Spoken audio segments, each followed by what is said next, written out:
স্বাগতম applied agro চ্যানেলে। ফুলযুক্ত সবেদা গাছের পরিচর্যা কেমন হবে তা নিয়ে কথা বলবো।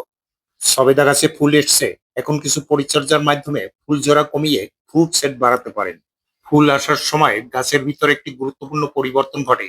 এই সময় গাছ তার শক্তি পাতা তৈরি করার জন্য নয়, ফল তৈরি করার জন্য ব্যবহার করতে চায়।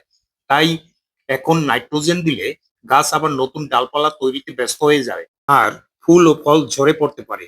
মাটিতে গাছের সার ব্যবস্থাপনা। মাটিতে সবেদা গাছের জন্য এই সময় দরকার কম নাইট্রোজেন, বেশি ফসফরাস ও পটাশ। গাছের গোড়া থেকে কিছুটা দূরে মাটি আলগা করে অল্প হাড়ের গুঁড়া, কাঠের ছাই বা পটাশ সার মাটির সাথে মিশিয়ে দিন। এগুলো ফুলকে শক্ত করে এবং ফল গঠনে সাহায্য করে। সেচ ব্যবস্থাপনা। ফুল আসার সময় মাটির আর্দ্রতা খুব গুরুত্বপূর্ণ। মাটি যেন খুব শুকিয়ে না যায়, আবার পানি জমেও না থাকে। মাটির উপরিভাগ শুকালে তবেই হালকা সেচ দিন। মাইক্রোনিউট্রিয়েন্ট। ফুল থেকে ফল হওয়ার জন্য ব্রোন খুব গুরুত্বপূর্ণ।